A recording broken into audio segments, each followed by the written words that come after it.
اور جاتے وقت یہ احساس کر لیا جائے کہ جو لینے آئے تھے وہ مل بھی گیا ہے، تو پھر انشاءاللہ آنا میرے اور آپ کے لیے نفع مند۔ یہ میں نے ذرا اس لیے کہا ہے کہ خوشی کا موقع ہے، لیکن مجلس چونکہ دینی ہے اور ایک ادارے کی مجلس ہے، تو ادارہ جو اس طرح کے پروگرام کرتا ہے تو ادارے کے ذہن میں بھی ایک ہدف ہوتا ہے، آپ کے ذہن میں بھی وہ ہدف ہونا چاہیے کہ ہم یہاں کس لیے آئے تھے۔ تو جب وہ ہدف ہمارے ذہن میں ہوگا تو انشاءاللہ حاضری کا پورا فائدہ آپ کو ہو جائے گا۔ چلے اب ہدف میں ہی آپ سے عرض کر دیتا ہوں تاکہ اگر کسی کے ذہن میں نہ بھی ہو تو اس کے ذہن کے اندر آ جائے۔ میں نے 2 آیتیں جس حوالے سے پڑھی ہیں بعد میں انشاءاللہ اس کے متعلق عرض کر دیتا ہوں۔ بھائیو، آپ لوگ جو یہاں آئے تھے تو آپ کی 3 نیتیں تھیں، آپ کے 3 ہدف تھے، آپ 3 کاموں کے لیے یہاں آئے تھے۔ میں نے کہا وہ بتا میں دیتا ہوں، لیکن اس شرط پہ بتانے لگا ہوں کہ آئندہ جب بھی آپ نے کسی دینی مجلس میں، کسی دینی پروگرام میں جانا ہے تو کوئی پوچھے کہ آپ کیا لینے جا رہے ہیں تو آپ کو اتنا ازبر ہونا چاہیے کہ آپ فوراً بتا دیں کہ ہم 3 کاموں کے لیے جا رہے ہیں۔ تو میں نے عرض کیا کہ یہ میرا اور آپ کا ہدف بن جائے گا، اور یہ میں ایک روایت کے حوالے سے عرض کر دیتا ہوں۔ سرور کونین صلی اللہ علیہ وسلم نے ایک حدیث میں ارشاد فرمایا تھا، الناس کلہم ہالکون الا العالمون والعالمون کلہم ہالکون الا العاملون والعاملون کلہم ہالکون الا المخلصون والمخلصون علی خطر عظیم، او کما قال النبی صلی اللہ علیہ وسلم۔ آپ نے 3 باتیں اس روایت میں ارشاد فرمائی ہیں۔ انسانیت وہ کامیابی کیسے حاصل کر سکتی ہے اور ناکامیوں سے کیسے بچ سکتی ہے، یہ پیغام نبی ہی دے سکتے ہیں، اور یہ تھیوری ان کے دور سے قیامت تک چلے، یہ منصب صرف نبی کا ہے، یاد رکھیے۔ باقی کتنا کوئی عقل مند ہو وہ ایسی تھیوری نہیں بیان کر سکتا جو پوری انسانیت کے لیے ہو اور قیامت تک کے لیے ہو۔ انسان جب کوئی آئیڈیا پیش کرتا ہے، کوئی سوچ پیش کرتا ہے، تو یاد رکھیے گا وہ چند لوگوں کے لیے، ایک ملک کے لیے، ایک موقع کے لیے، ایک صدی کے لیے تو ہو سکتی ہے، اس کا آئیڈیا ہمیشہ نہیں چلے گا۔ لیکن نبی جو آئیڈیا پیش کرتے ہیں وہ قیامت تک کے لیے ہوتا ہے اور پوری انسانیت کے لیے ہوتا ہے۔ اس لیے آپ صلی اللہ علیہ وسلم چونکہ خاتم النبیین ہیں، تو آپ جو تصور اور سوچ پیش کر رہے ہیں وہ بھائیو قیامت تک کے لیے ہے، اور ہمیں دل و جان سے یہ یقین ہے کہ اس سے بہتر تصور کائنات میں نہیں پیش کیا جا سکتا جو آپ نے اس روایت میں پیش کیا ہے۔ تو میں نے عرض کیا تھا کہ آپ لوگ کیا لینے آئے ہیں، تو وہ اس حدیث کے حوالے سے 3 باتیں آپ سے پہلے کہنے لگا ہوں۔ میری اور آپ کی حاضری کا ایک مقصد علم نبوت، ہم اپنے نبی جی کا علم لینے کے لیے آئے ہیں۔ چونکہ یہ ایک علمی ماحول ہے، آپ دیکھ رہے ہیں آپ کے سامنے ایک نام لکھا ہوا ہے، جامعہ دارالعلوم حافظ آباد۔ میں صرف دارالعلوم کا ترجمہ کر دیتا ہوں۔ دارالعلوم کا ترجمہ یہ ہوتا ہے علم کا گھر۔ تو بھائی جب آپ علم کے گھر میں آئیں تو آپ کی جھولی میں بھی تو علم آنا چاہیے کہ نہیں آنا چاہیے؟ جب آپ علم کے گھر میں آئے بیٹھے ہیں تو یہاں آنے کے بعد بھی اگر میرے علم اور میرے نالج میں کوئی اضافہ نہیں ہے، یا میں آیا تو علم کے گھر بیٹھا ہوں اور میری سوچ کچھ اور ہے، میں مثال دے دیتا ہوں۔ آپ جو ہے صرافہ بازار میں گئے جہاں سب سنیارے بیٹھے ہوئے ہیں، تو انہوں نے پوچھا کیا لینے آئے ہو؟ تو آپ نے کہا میں جوتی خریدنے آیا ہوں۔ تو وہ کہیں گے کیا بات آپ کو پتہ نہیں ہے یہ جوتی کی مارکیٹ ہے، یہ تو سونے کی مارکیٹ ہے اور آپ جوتی لینے یہاں آ گئے؟ تو بھائی جس مارکیٹ میں میں اور آپ اس وقت بیٹھے ہیں اس کو علم کی مارکیٹ کہا جاتا ہے۔ تو علم کی مارکیٹ میں آنے کے بعد ایک دفعہ تو دماغ میں آنا چاہیے نا کہ ہم علم لینے کے لیے آئے ہیں۔ اگر علم کے گھر میں آ کر بھی یہ سوچ نہیں آئی کہ ہم علم لینے آئے ہیں تو پھر معذرت سے کہوں گا کہ شاید احساس نہیں کہ ہم آئے کہاں بیٹھے ہیں۔ تو میں نے حدیث کے حوالے سے پہلی بات آپ سے عرض کی ہے کہ میری اور آپ کی حاضری کا مقصد اپنے نبی پاک صلی اللہ علیہ وسلم کا لایا ہوا علم حاصل کرنا ہے، اور یہ میرے لیے سب سے بڑی سعادت ہے کہ اللہ تعالیٰ مجھے بھی میرے حصے کا علم جو میرے نبی میرے لیے چھوڑ کر گئے ہیں وہ مل جائے۔ اس سے بڑی سعادت کائنات میں نہیں ہے۔ چلیں ایک بات سمجھانے کے لیے کہنے لگا ہوں، اللہ تعالیٰ کرے کہ میرے دل میں بھی اترے اور آپ کے بھی۔ میں نے ابھی آپ سے کہا ہے کہ آپ لوگ اپنے نبی پاک کا علم لینے کے لیے یہاں بیٹھے ہو، اور ابھی کچھ دیر آپ نے بیٹھنا انشاءاللہ مزید۔ تو یہ علم کیا ہے، اس میں اللہ نے کیا کچھ رکھا ہے، میں اس کو ایک مثال سے سمجھانے لگا ہوں تاکہ ہم اپنے نبی کے علم کے قدردان بنیں۔ اگر میں آپ لوگوں کے سامنے اس وقت ایک اعلان کروں کہ حافظ آباد کے مسلمانوں میں فیصل آباد سے آیا ہوں اور آپ لوگوں کے لیے ایک تحفہ لے کے آیا ہوں، اور وہ تحفہ یہ ہے کہ میرے پاس میرے نبی کے نالین مبارک، میرے پاس کیا ہیں؟ میرے نبی کے نالین مبارک، جو جوتے آپ نے پاؤں میں پہنے تھے انہیں نالین مبارک کہا جاتا ہے۔ تو اگر میں یہ اعلان کروں کہ میرے پاس حضور کی جوتیاں ہیں تو آپ بتائیے آپ لوگ دیکھنے کے لیے آؤ گے کہ نہیں آؤ گے؟ پورا شہر اکٹھا ہو جائے گا کہ ہمارے شہر میں ہمارے نبی کی جوتیاں آ گئی ہیں، چلو ان گناہگار آنکھوں سے اپنے نبی کی جوتی دیکھ کے آئیں، ٹھیک ہے؟ اور اگر میں کسی مسلمان کو وہ جوتیاں دے دوں بطور تحفہ کہ بھئی یہ حضور کے نالین ہیں، یہ میری طرف سے آپ کو گفٹ ہے، تو آپ بتائیں حضور کے جوتے پاؤں میں پہنو گے کہ سر پہ رکھ لو گے؟ آپ سر پہ رکھ لیں گے۔ آپ کہیں گے یہ جوتے سر کا تاج بننے کے لائق ہیں۔ کوئی غیر مسلم پوچھے کہ صاحب یہ تو بڑے پرانے جوتے ہیں، آپ کہیں گے خبردار ایسے مت کہو، ان جوتوں کو میرے نبی کے پاؤں لگ گئے اور یہ قیامت تک کے لیے برکت والے بن گئے، اور اب یہ ہمارے سر کا تاج ہیں، ہم ان کو پاؤں میں نہیں پہنیں گے۔ اور جس مسلمان کو دے دیے جائیں وہ یہ کہے گا میرے گھر میں دنیا اور آخرت کی برکتیں آ گئیں، اس لیے کہ حضور کے نالین میرے گھر میں آ گئے ہیں۔ یہ اتنی برکتیں کہاں سے آئی ہیں؟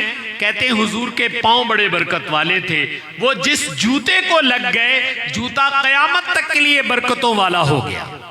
آپ نے جو لباس زیب تن فرمایا ہے وہ لباس بھی بڑی برکتوں والا، اور ہم ان برکتوں کے قائل ہیں، اور صحابہ کرام ان برکتوں کو مانتے تھے۔ ایک صحابیہ آپ کے لیے جو 2 کپڑے تیار کر کے لائی، اس زمانے میں سلے ہوئے کپڑے کل ہوتے تھے، تہمن نیچے باندھ لیتے تھے، اوپر چادر لے لیتے تھے۔ آپ کے لیے 2 چادریں تیار کی گئیں اور بڑی محبت سے اس خاتون نے تیار کی، آپ نے زیب تن فرمائی۔ جب آپ مسجد میں آئے تو اس خاتون کی بھی حوصلہ افزائی کے لیے آپ نے ایک جملہ ارشاد فرمایا۔ آپ نے صحابہ سے پوچھا کہ بتاؤ مجھے یہ کپڑے کیسے لگ رہے ہیں؟ تو صحابہ اکرام نے عرض کیا یا رسول اللہ بہت اچھے لگ رہے ہیں، اور واقعی بہت اچھے تھے۔ ابھی یہ بات ہو رہی تھی، ایک صحابی کھڑے ہو گئے، عرض کیا یا رسول اللہ کپڑے تو بہت اچھے لگ رہے ہیں لیکن برائے کرم یہ مجھے عنایت فرما دے۔ جیسے ہی انہوں نے سوال کیا تو آپ کے ہاں انکار نہیں تھا، نفی نہیں تھی، یا انکار کبھی نہیں، آپ نے فرمایا بشرطے کہ چیز موجود ہو۔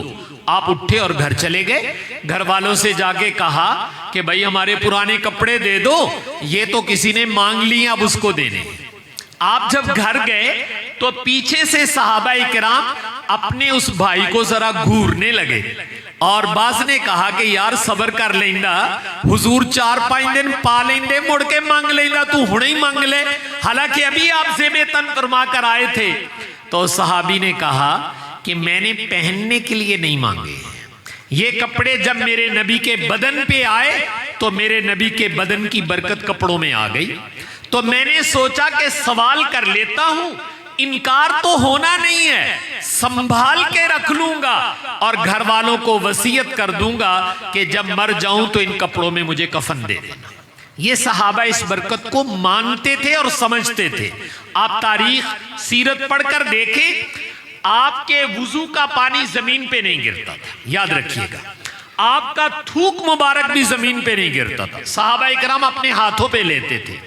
میں بتانا یہ چاہتا ہوں کہ میرے نبی کے جوتے بھی برکت والے، میرے نبی کا لباس بھی برکت والا، میرے نبی نے اگر کوئی عصا پکڑا وہ بھی برکت والا، جس چیز کو میرے نبی کا ہاتھ لگ گیا وہ برکت والی بن گئی۔ لیکن مسلمانوں، آپ سے سوال یہ ہے، اچھا یہ جن چیزوں کو میں تذکرہ کر رہا ہوں اسے ہم اپنے ماحول میں کہتے ہیں تبرک۔ کیا کہتے ہیں بھائی؟ اس کو تبرک کہتے ہیں۔ تبرک صرف کھانا والیاں شیوانوں نہیں کہیں دے، یہ بھی تبرک ہوتا ہے۔ تو یہ اس کو ہم تبرک کہتے ہیں۔ آپ مسلمان ہیں، میرے سوال کے بعد تو یہ خواہش پیدا ہونی چاہیے کہ یا اللہ کلمہ تے عظیمی پڑھیا ہویا ہے تے ساڈے نبی دا کوئی تبرک سانو بھی ملنا چاہیے۔ کلمہ ہم نے بھی پڑھا ہے، ہم 15 صدی بعد میں آئے ہیں، لیکن دل آج میرا بھی چاہتا ہے کہ میرے نبی کا کوئی تبرک مجھے بھی مل جائے، تاکہ میں اپنے گھر لے جاؤں اور بتاؤں کہ یہ میرے نبی کا تبرک ہے اور یہ میں لے کے آیا ہوں، میں کلمہ گو ہوں۔ لیکن بھائی حضور کی جوتے مبارک اتنے نہیں ہیں کہ امت میں تقسیم کیے جائیں تو سب کو مل جائیں۔ میرے نبی کے کپڑے بھی اتنے نہیں ہیں کہ تقسیم کیے جائیں تو سب کو مل جائیں۔ لیکن اس وقت آپ بیٹھے ہوئے ہیں تو آپ کے دل میں یہ خواہش اب ضرور انگڑائی لے رہی ہے کہ کاش میرا بھی مقدر ہوتا کہ مجھے میرے نبی کا کوئی تبرک مل جاتا۔ تو میرے اللہ کہتے ہیں کہ گھبراؤ نہیں، اسی تواڈے تبرک دا بندوبست کیتا ہویا، ہم نے تمہارے تبرک کا بندوبست کر دیا ہوا ہے، بشرطے کہ تمہارے دل میں طلب جستجو ہونی چاہیے۔ اگر جستجو ہے تو میرے مالک نے بندوبست کر دیا ہے۔ میں اس کو سمجھانے سے پہلے اب ایک بات اور کہنے لگا ہوں۔ جن جوتوں کو میرے نبی پاک صلی اللہ علیہ وسلم کے پاؤں لگے وہ جوتے برکت والے بن گئے، جسم کپڑوں کو لگا وہ کپڑے برکت والے بن گئے۔ میرا سوال یہ ہے کہ پاؤں بھی برکت والے ہیں، انکار نہیں، لیکن سوچ کے بتاؤ کہ پاؤں میں برکت زیادہ ہوتی ہے کہ زبان میں برکت زیادہ ہوتی ہے؟ برکت زیادہ کہاں ہوتی ہے؟ تو آپ کہیں گے زیادہ برکت زبان میں ہوتی۔ آپ لوگ دم وم نہیں کراتے بچوں کو اپنے علماء سے تے اے پیرا نہ دم کر دے کہ منہ نہ دم کر دے ہندے، یہ زبان سے دم کرتے ہیں نا۔ تو ادھر برکت زیادہ ہے، برکت یہاں بھی ہے، لیکن ادھر برکت زیادہ ہے۔ اور اس سے آگے چلیے، میرے نبی کے پاؤں بھی برکت والے ہیں، لیکن میرے نبی کا قلب اطہر، میرے نبی کا دل وہ برکتوں کا محور ہے۔ اس لیے کہ آپ کے دل کے بارے میں قرآن نے کہا ہے وہ محبت وحی ہے۔ وحی کہاں اترتی ہے؟ میں اس کو ایک مثال دے دیتا ہوں۔ آپ کے حافظ آباد میں ایئرپورٹ تو نہیں؟ اگر ایئرپورٹ ہے تو بتائیے، تو آپ نے ہوائی جہاز اتارنا ہو یا بیٹھنا ہو تو لاہور جانا پڑے گا یا پنڈی جانا پڑے گا، چونکہ ایئرپورٹ نہیں ہے۔ جہاز ہر جگہ نہیں اترا کرتا، اس کے اترنے کی جگہ ہے جس کو آپ ایئرپورٹ کہتے ہیں۔ تو بھائی قرآن بھی ہر جگہ نہیں اترا کرتا۔ اللہ میاں کہتے ہیں قرآن کے اترنے کی بھی جگہ ہے، اور قرآن کہتا ہے علی قلبک، میرے حبیب ہم نے آپ کے دل کو اپنے قرآن کا ایئرپورٹ بنا دیا ہے۔ قرآن جب نازل ہوگا تو میرے نبی کے دل پر اترے گا۔ آپ کی زبان میں برکت اور آپ کے قلب اطہر میں برکت ہاتھوں سے بھی زیادہ ہے اور پاؤں سے بھی زیادہ ہے۔ اگر آپ یہ فرق سمجھ گئے ہیں تو اب میں نے عرض کیا تھا کہ آپ تبرک لینے آئے ہیں تو آپ کو تبرک کا انتظام اللہ تعالیٰ نے کر دیا ہے۔ اللہ تعالیٰ اس کا انتظام یہ کر رہے ہیں کہ میرے نبی کے جوتے کپڑے اتنے نہیں ہیں جو میرے نبی کے جسم کو ٹچ کر جائیں اور پھر امت کو دیے جائیں اور سب کے حصے میں آ جائے، لیکن ہر امتی کی خواہش ہے کہ مجھے تبرک ملنا چاہیے۔ تو اللہ تعالیٰ کہتے ہیں ہم تمہارے لیے بہت بڑے تبرک کا انتظام کر رہے ہیں، اور وہ کیا ہے؟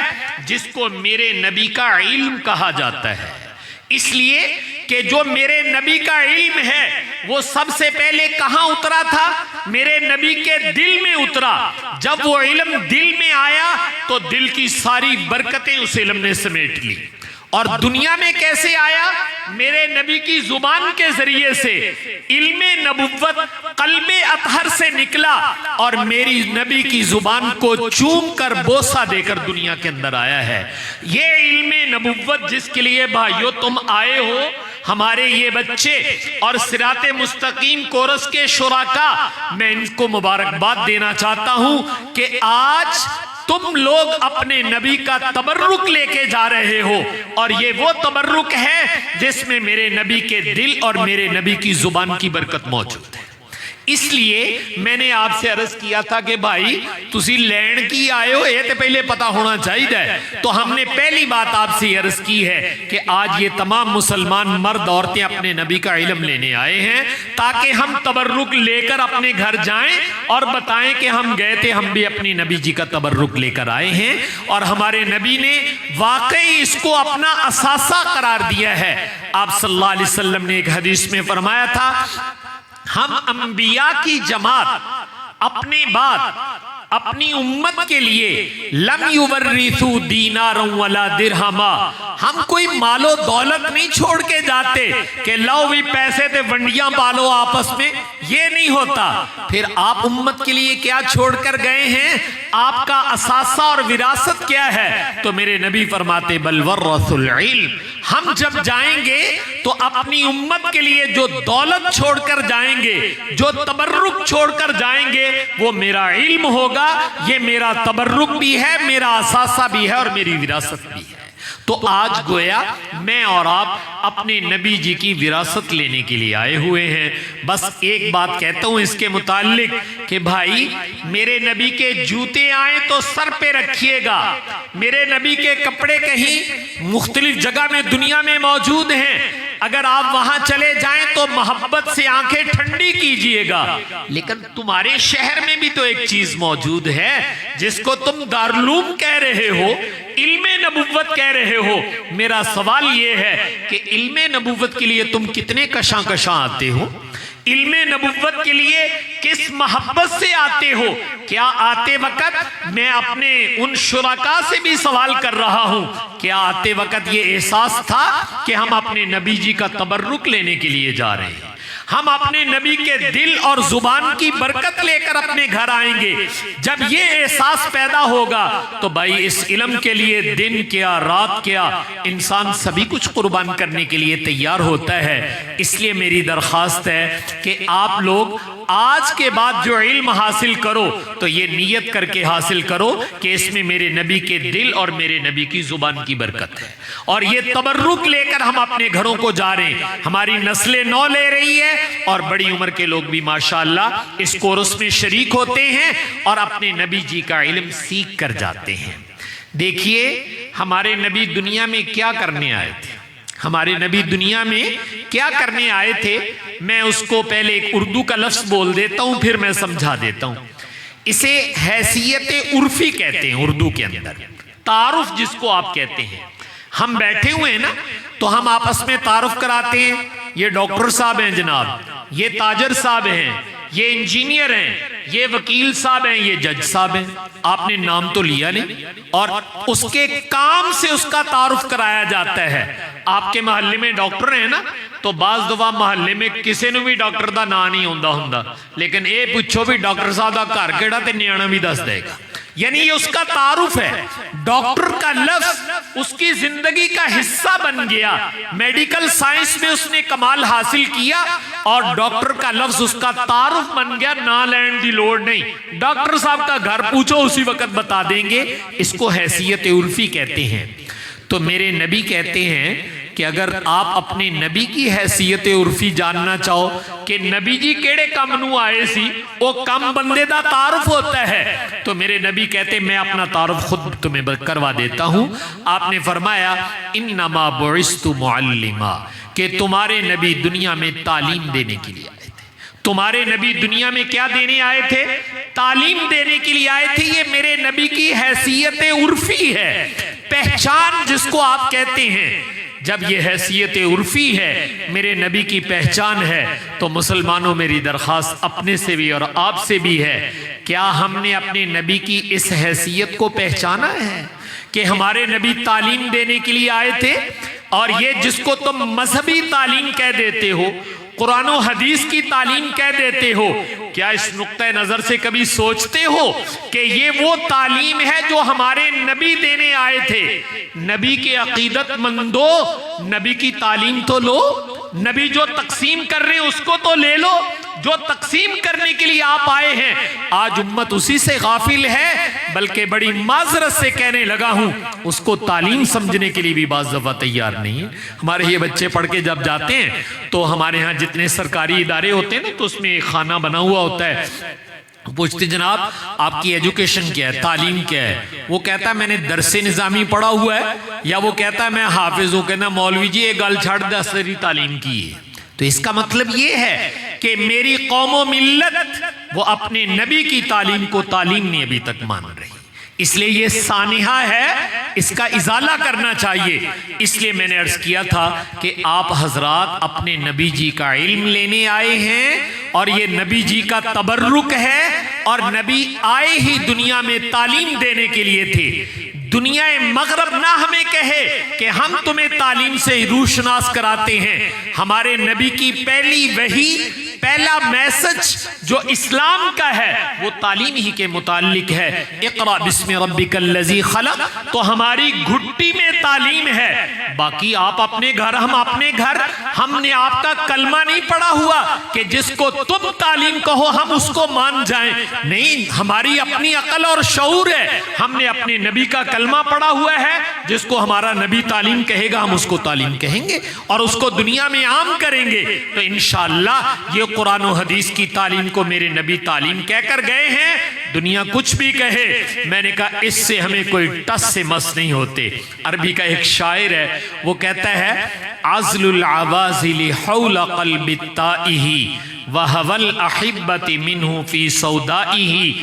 ملامت کرنے والے، تانا دینے والے بڑے تانا دیتے ہیں، زبان درازیاں بھی کبھی کرتے ہیں، لیکن شاعر کہتا ہے مجھے ان کے تانے کا کوئی اثر ہی نہیں ہوتا، میں تو پتھر کا بنا ہوا لگتا ہوں۔ وجہ یہ ہے کہ جن کی عقیدت اور محبت ہے، کہتا ہے میرے دل کو چیرو۔ آپ نے کبھی دل کو چیرا ہو تو دل کے اندر جمع ہوا سیاہ رنگ کا خون نکلا کرتا ہے، بالکل سینٹر میں ہوتا ہے، نہیں تو اس کو چاک کر کے دیکھیے گا، اسے عربی میں سودا کہتے ہیں۔ تو شاعر کہتا ہے جن سے ہمیں محبت ہے، وہ محبت کے اعتبار ہتھاں پیراں تے نہیں ہے گی، وہ ہمارے دل کے اس سیاہ خون کے اندر اللہ تعالیٰ نے رچا بسا دی ہے۔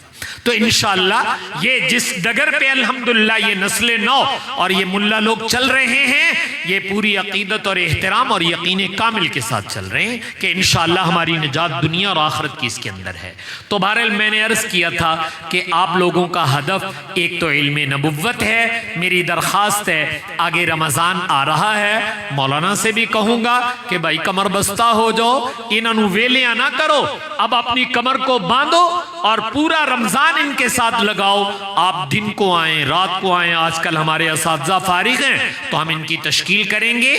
آپ کریں گے کہ میں کون سا وقت دے سکتا ہوں، آپ اپنے لحاظ سے وقت طے کریں، انشاءاللہ یہ علم نبوت آپ کو ضرور ڈیلیور کریں گے، قرآنی معلومات آپ کو ڈیلیور کریں گے، لیکن آپ رمضان میں اپنے آپ کو ضرور جوڑیں۔ دوسری چیز جو حضور پاک صلی اللہ علیہ وسلم نے اس روایت میں فرمائی تھی، اسے ہم عمل نبوت کہتے ہیں۔ چونکہ جو ہمارا دین ہے نا بھائی، دین اسلام، یہ اکیلے علم کا قائل نہیں ہے، یہ کہتا ہے علم کے مطابق عمل بھی کرنا پڑے گا، عمل کرو گے تو نجات ہوگی، اکیلا علم ہوا تو پکڑ کا ذریعہ بن جائے گا۔ تو میں اور آپ یہاں آئے ہیں اپنے نبی جی کا علم لینے کے لیے بھی اور اپنے نبی جی کا عمل لینے کے لیے۔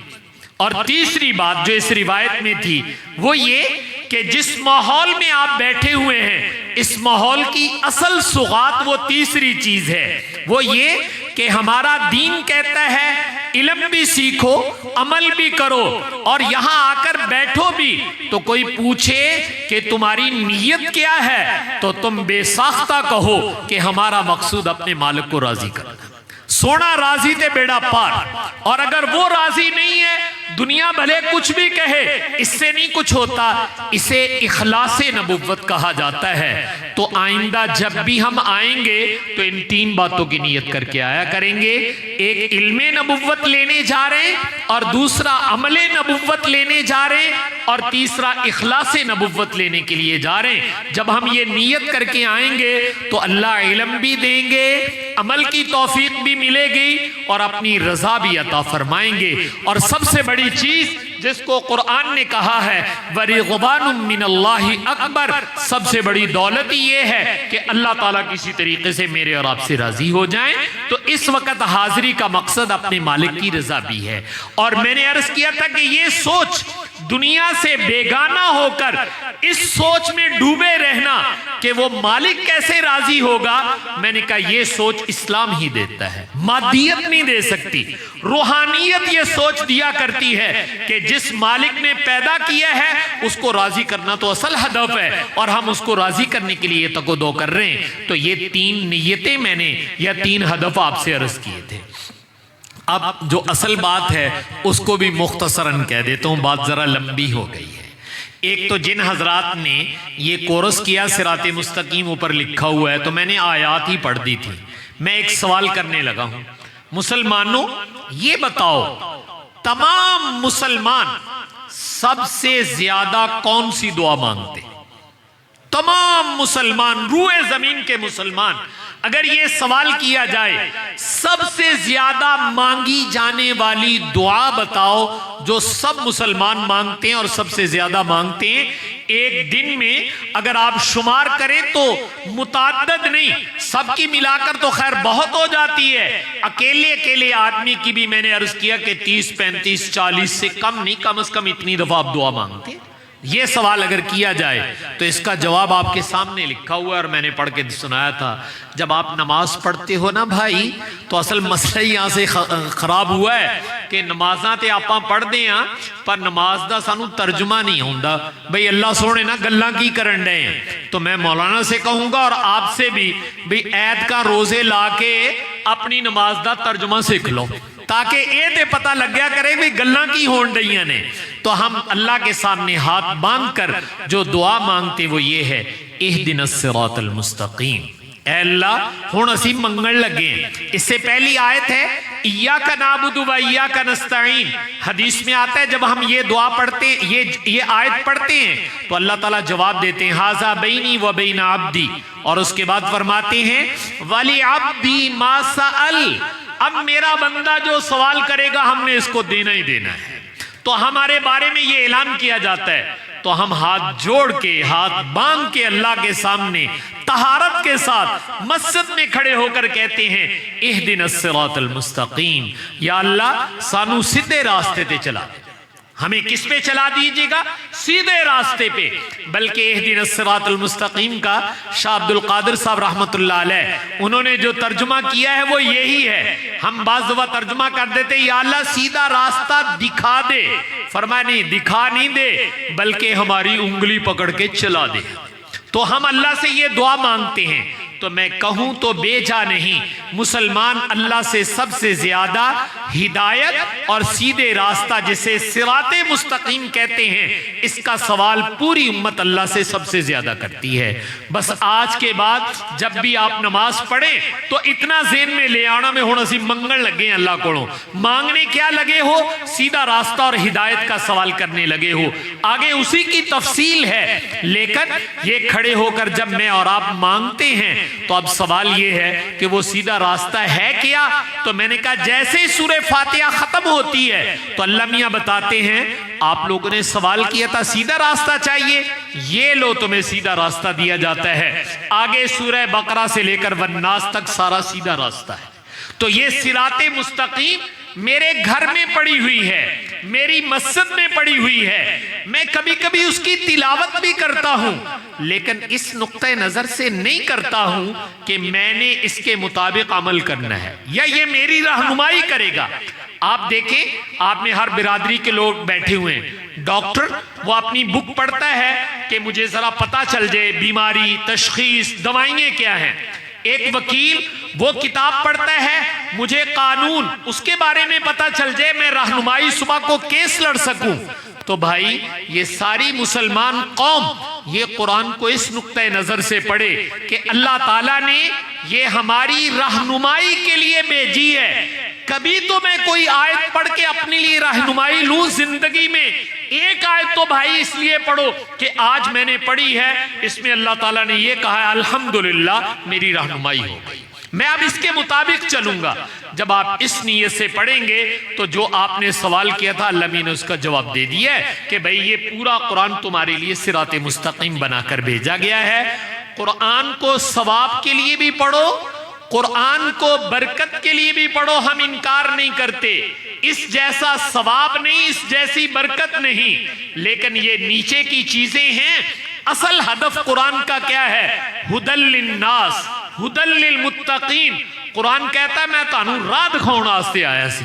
تو کبھی ہم اس سے راستہ لیتے, اپنی لائف کے کسی شعبے کا راستہ لیا ہے قرآن سے, لیا ہے تو بھائی الحمدللہ, اور اگر نہیں لیا ہے تو آج میں اور آپ عزم کریں کہ ہم صراط مستقیم کا سوال کریں گے, اور اللہ نے جو صراط مستقیم ہمارے ہاتھ میں پکڑائی ہے اس کو اس نیت سے پڑھیں گے یا سنیں گے کہ اس سے ہماری زندگی کا لاہ عمل اور ہماری زندگی کی رہنمائی ہمیں ملنی چاہیے, اور ہم اس کے مطابق انشاءاللہ چلیں گے. تو یہ تو صراط مستقیم کورس والوں کے حوالے سے میں نے بات کہہ دی. آخری بات ان بیٹوں کے حوالے سے کہہ دیتا ہوں, پھر بات ختم کر لیتے ہیں. یہ بیٹے سبق سنا رہے تھے, انہوں نے ایک آیت پڑھ دی تھی, صبغۃ اللہ ومن احسن من اللہ صبغا ونحن لہ عابدون. کیا کمال کی آیت تھی. اس میں دو چیزیں ہیں. ایک, ان بچوں نے آپ کے ایک سوال کا جواب دیا ہے. آپ لوگوں کا سوال یہ ہے بیٹو یہاں کیا کرتے رہے ہو, یہ آپ کا سوال ہے. انہوں نے کہا سی درس پڑھ دیں, دارالعلوم میں پڑھ رہے تھے, تو چونکہ آپ کو تو علم نہیں کہ دارالعلوم میں کیا ہو رہا ہے, تو آپ نے ان سے سوال کیا کہ بیٹو یہاں 2-2.5 سال تم نے رہے ہو, کیا کیا ہے.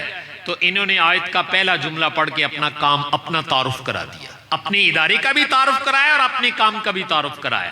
انہوں نے کہا صبغۃ اللہ, مسلمانوں آپ نے ہمیں یہاں دارالعلوم میں بھیجا تھا, اب سوال کرتے ہو کہ کیا کیا ہے, تو ہمارا جواب سن لو.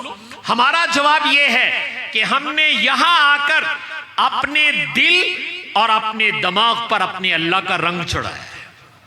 اپنے دل اور اپنے دماغ پر کس کا رنگ چڑھایا ہے؟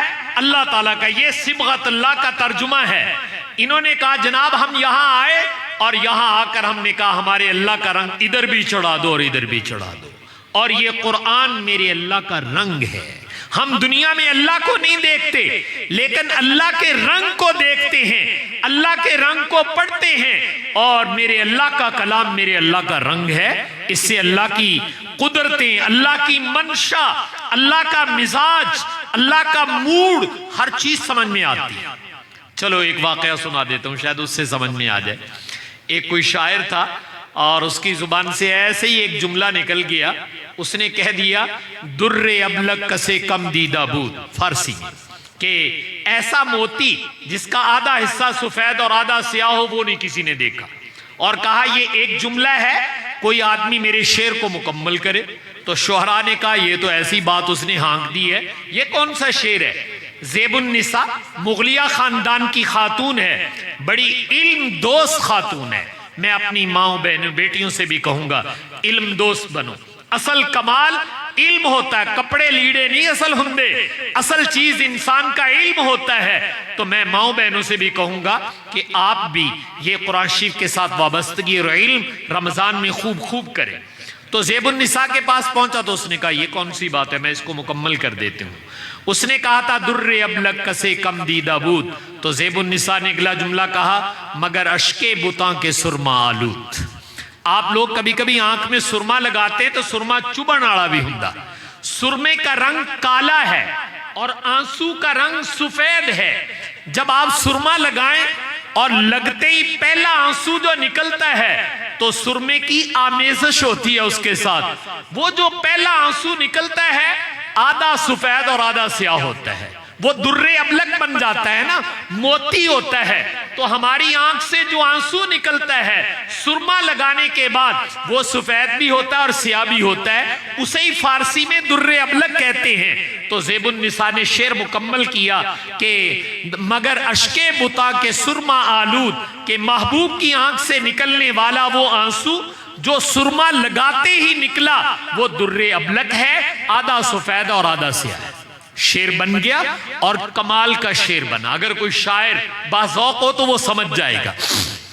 تو جو شاعر تھے وہ اکٹھے ہو گئے اور اکٹھے ہو کر جیسے آپ کا فنکشن ابھی بیٹوں کو دستار بندی کی گئی ہے، انہوں نے کہا اس شاعر کو بھی بلاؤ، اس کے سر پہ کوئی تاج رکھا جائے، گفٹ دیا جائے کہ جس نے یہ شعر مکمل کیا ہے۔ میسج آیا تو گھر والوں نے کہا بیٹی تم تو پردہ دار خاتون ہو، تم مردوں کے سامنے کیسے جا سکتی ہو؟ اس نے کہا گھبرانے کی ضرورت نہیں، میں ایک اور شعر کہتی ہوں، یہ بھیجو ان کو سب کچھ پتا چل جائے گا۔ تو زیب النساء نے ایک اور شعر کہا تھا، در سخن مخفی منم چون بوئے گل در برگ گل۔ زیب النساء نے کہا میں اپنے کلام میں ایسے چھپ کر بیٹھی ہوئی ہوں جیسے گلاب کے پھول میں خوشبو چھپ کر بیٹھی ہوتی ہے، اور جس کا دل چاہتا ہے کہ وہ مجھے دیکھے در سخن بیند مرا، وہ میرے کلام کو دیکھ لے، اس نے مجھے ہی دیکھ لیا۔ بھائی یہ زیب النساء کے اس شعر پہ صادق آتا ہے یا نہیں آتا؟ لیکن میرے اللہ کے کلام پہ صادق آتا ہے۔ میرے اللہ بھی تو یہی کہہ رہے ہیں، در سخن بیند مرا، جے اللہ نو دیکھن نو دل کردا ہے چاتی مارن نو تے اللہ دے کلام نو دیکھو، اس کو پڑھو، اس کو سمجھو تو تمہیں پتہ چل جائے گا۔ تو میں نے عرض کیا تھا کہ ان بیٹوں نے ہمارے سوال کا جواب دیا ہے کہ ہم نے اپنے دل اور دماغ پہ کس کا رنگ چڑھایا ہے؟ اللہ کا۔ اور پھر ایک سوال انہوں نے میرے اور آپ سے بھی کر دیا ہے، وہ سوال یہ کیا ہے وَمَنْ أَحْسَنُ مِنَ اللَّهِ صِبْغًا، مسلمانوں سوچ کر بتاؤ اللہ سے اچھا رنگ بھی کائنات میں کسی کا ہے؟ اگر ہے تو پھر اسی وہ چڑھا لینے ہیں، اور اگر اپنی زبان سے کہتے ہو کہ کائنات میں سب سے اچھا رنگ اللہ کا ہے اور قرآن میرے اللہ کا رنگ ہے، تو میں اور آپ بھی اپنے دل دماغ پر اپنی استطاعت کے مطابق اس کو ضرور چڑھائیں۔ تو الحمدللہ ان اداروں میں نسل نو کے دل دماغ کو اللہ کے رنگ سے رنگا جا رہا ہے۔ دنیا میں بہت رنگ ہیں، وہ مادیت کے رنگ ہیں، لیکن یہ روحانیت کا رنگ ہے جو الحمدللہ اساتذہ بڑی خاموشی سے اور بند کمروں میں تنہائیوں میں بیٹھ کر مسلسل جہد مسلسل کے ساتھ ان بچوں کی دل کی تختی پر ماشاءاللہ پورا قرآن لکھ دیتے ہیں۔ میں نے کہا مبارکباد کے لائق ہیں وہ اساتذہ بھی، بچے بھی، والدین بھی اور منتظمین بھی۔ تو میں اور آپ بھی یہ نیت کریں کہ انشاءاللہ رمضان میں ہم بھی اپنے دل دماغ پر اپنے اللہ کا رنگ ضرور چڑھائیں گے۔ اللہ تعالیٰ مجھے آپ کو عمل کرنے کی توفیق عطا فرمائے۔ وآخر دعوانا ان الحمدللہ رب العالمین۔